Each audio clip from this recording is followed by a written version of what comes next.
All right, let's jump right into today's explainer. Today, we're pulling back the curtain on a financial paradox that pretty much everyone feels, but honestly, very few people actually see. We're talking about the salary trap, the invisible, systemic loop that is keeping incredibly smart, high-earning professionals completely broke. If you've ever stared at your bank account and thought, where on earth is all my hard-earned money going? Well, you are definitely going to want to pay close attention to this. Picture this. You wake up and it's 6:47 a.m. That's exactly 7 minutes before your alarm is even set to go off. Your body just knows. I mean, you've been doing this exact same routine for 4,847 days. That is almost 13 years at the exact same company. And you tell yourself it's for security, right? It's a solid salary, you've got great benefits, it's stable.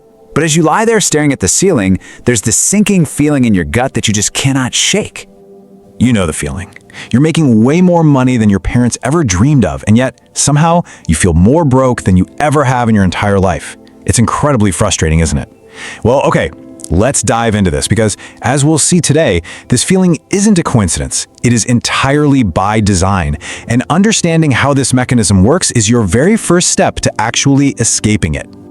Part 1. The illusion of prosperity.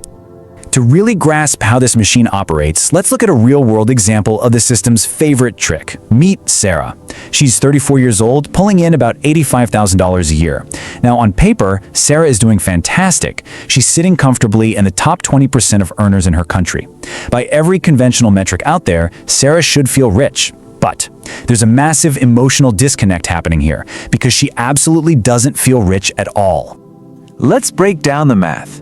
Sarah grosses over $3,000 every 2 weeks, but her actual net take-home pay is $2,458.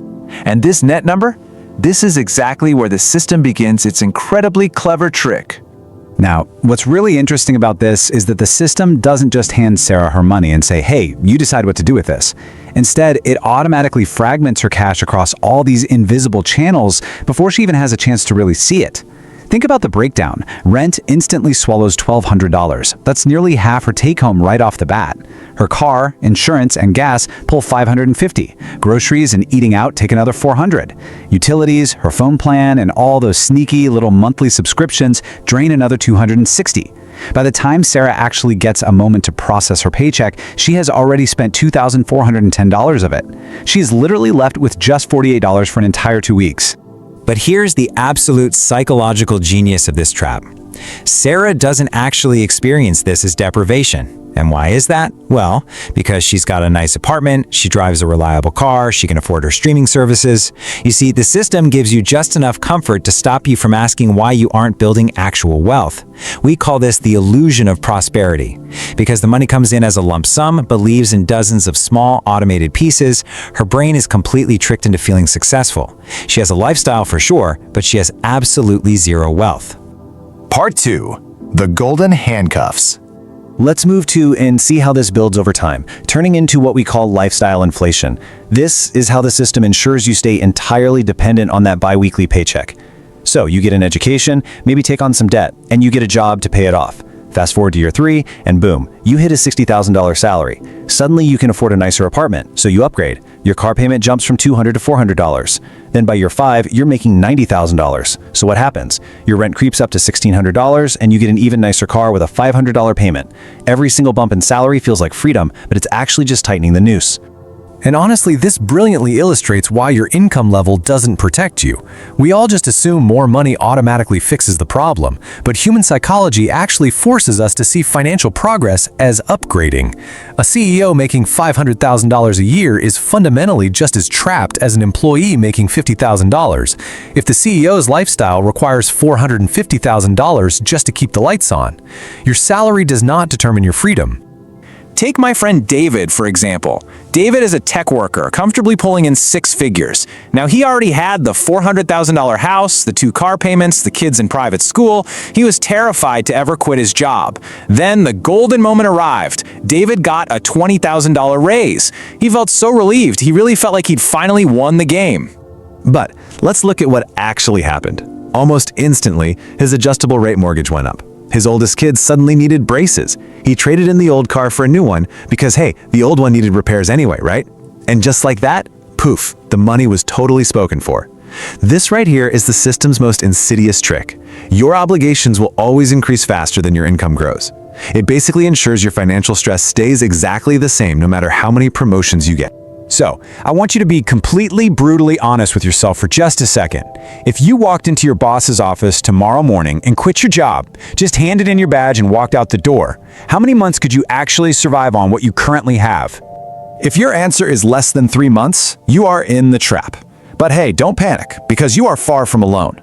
Over 60% of professionals, we're talking people with degrees, fancy titles, and solid incomes, could not sustain their current lifestyle for more than a single month without a paycheck. You are effectively 30 days away from a total financial crisis at all times. As the source material so perfectly puts it, that's not security, that's a very comfortable prison. When all your money is already promised to your landlord, your bank, and the car company, you're really nothing more than a guaranteed revenue stream for them. You take all the stress of the daily grind, and they reap all the actual financial benefits. Part 3. Dismantling the system. Okay, it's time for some good news. This trap, it isn't a law of physics, it's just a system. And once you can clearly see a system, you can start to dismantle it. Awareness is always the very first step to changing your behavior. So the crucial point is this: we have to fundamentally rewire how we view money. We absolutely must stop confusing income with wealth. A $200,000 salary is just income. It's entirely temporary, and it relies on your continuous daily labor. But $50,000 sitting in solid investments, that is wealth. That's permanent. That is your money actually working for you instead of the other way around.